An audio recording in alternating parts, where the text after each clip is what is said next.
We've got Gary, Linda and Bronwyn with us. Now, the coalition split on what they would take to the next election should the Voice to Parliament referendum fall over. Now, this fragmentation between the Liberals and the Nationals has materialised again in the recent days. Peter Dutton's pledged to, as you know, legislate local and regional voices. But today, David Littleproud, the leader of the Nationals, said the Nationals party room had not come to a final position.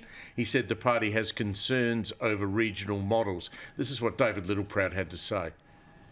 Personally, I have a real concern about going back to regional models, because what it means to us in regional remote areas is hundreds of thousands of square kilometres, not 20 square kilometres across a couple of suburbs. It's not my decision to make in isolation. That's the primacy of my party room, and we'll work through it from the lived experience that we have from representing rural and remote Australia. It's David Littleproud. Now, the Deputy Opposition Leader, Susan Lay's hit back saying that the Liberal plan for a regional voice is a good one. Local and regional voices work best. You go to any Indigenous community and you want their voices to be heard, and they don't always agree, just as all communities differ across this country. So how we get the best possible outcomes in every corner of this country is to listen to those local and regional voices. Now, I know Paul doesn't particularly like talking about the voice all the time, and I think average Australians would much rather tonight be talking about the Matildas, but let's get into this. Is that a dangerous split in the coalition? I think simple messages are always the best messages, and I think that Peter Dutton has been put out a very strong message about the legal difficulties. As I've always said, if the voice goes through as a separate chapter in the Constitution, then you are handing over the sovereignty of the Parliament to the High Court. And that is a recipe for disaster. The other thing is, of course, that people don't want our country to be divided by race. Now, I think the question that arose for me is one that I raised on here a week or so ago, and that is, what are the land councils doing, which get millions of dollars? What are they doing, the elders doing, to assist their people? And I'm very interested that Senator Price and Senator Little are moving a motion in the Senate which is asking the Senate to have an inquiry by the Finance and Public Administration References Committee into the role, governance and accountability requirements of the land councils, the scope of the services funded, how services are delivered, how traditional owners are consulted in making decisions that impact on their community, and how Aboriginal land councils and similar governing bodies assess applications for funding. So do you suspect that system's broken? I do, because as I said, I saw an image that will never leave my head, ever, was of that woman near Alice Springs coming there to get dialysis treatment and living with 6 children on a slab of cement. That will never leave my head. That was an awful image. So absolutely. This is a good way to find out where the money is going. What the media should do is go back to that story and find out what's happened. Indeed, they should, because this is going, but that story will be repeated dozens of times. So it's very important, I think, that we look at why there's been failures, and this has got to be one of the reasons. So it's no good land councils having millions and millions of dollars in the bank while people are suffering. Well, why have so many, Linda, do you think so many federal governments of both colours been unable to do what should be done with the resources available? Well, I mean, everyone's failed.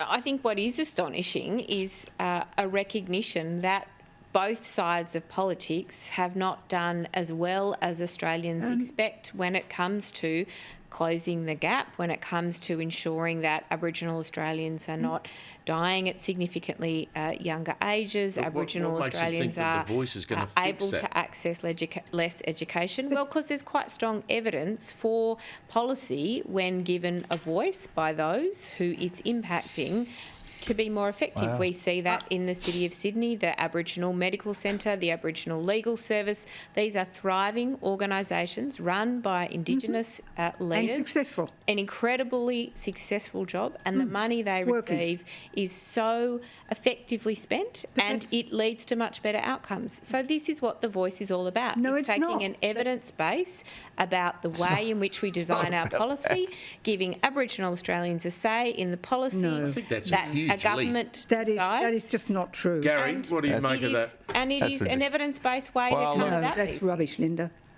Absolute rubbish. Look, Steve, having been formerly at one stage a minister in the Department of Indigenous Affairs, Migration and Multicultural Indigenous Affairs, I can simply say this, that by having it all centred in Canberra, it doesn't work. 39 billion reasons for that. That's the amount of money that's kind of been spent on a lot of this stuff. Yes, there is a gap between the mortality rate of the average Indigenous person, Aboriginal person, and the average Australian, and it's a disgrace. Although Aboriginal mortality has also improved enormously since 1788 with all the Western medicine that is here. But can we do better? Of course we can.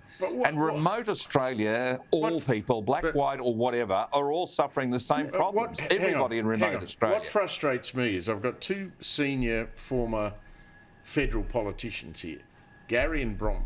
Yeah. Did you not ever sit around the cabinet table and say, we're buggering this up. It's not working. The money's being frittered and wasted. But the problem, Steve, is if you put the money in Canberra and the bureaucracies, which is why Philip Ruddock, on behalf of John Howard, and I was part of that whole process, got rid of ATSIC. It was a failed model.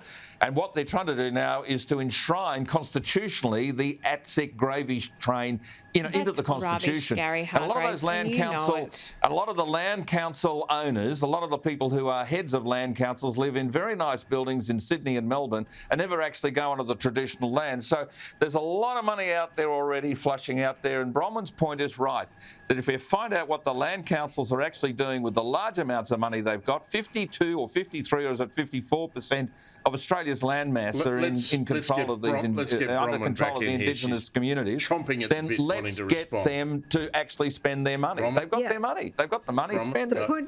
The point is that when we're looking at problems within Aboriginal communities, it's not all Aboriginal people. The vast majority of people with Aboriginal heritage live in houses where mum and dad go to work, where kids go to school. They live perfectly good lives. There's no disadvantage for thousands, hundreds of thousands of people, but there is great disadvantage for people who particularly live in a traditional lifestyle in north of Australia in particular. Now, they're the ones who are not getting the money, and it's all very well to say governments of each persuasion have failed, but so have people who are responsible for those people. Elders who have responsibilities are failing them also. Well, we're not going to solve it tonight, but it's a great conversation. Spot on. Gary, thank you all for making time on your Sunday night to come and see us in the Man Cave.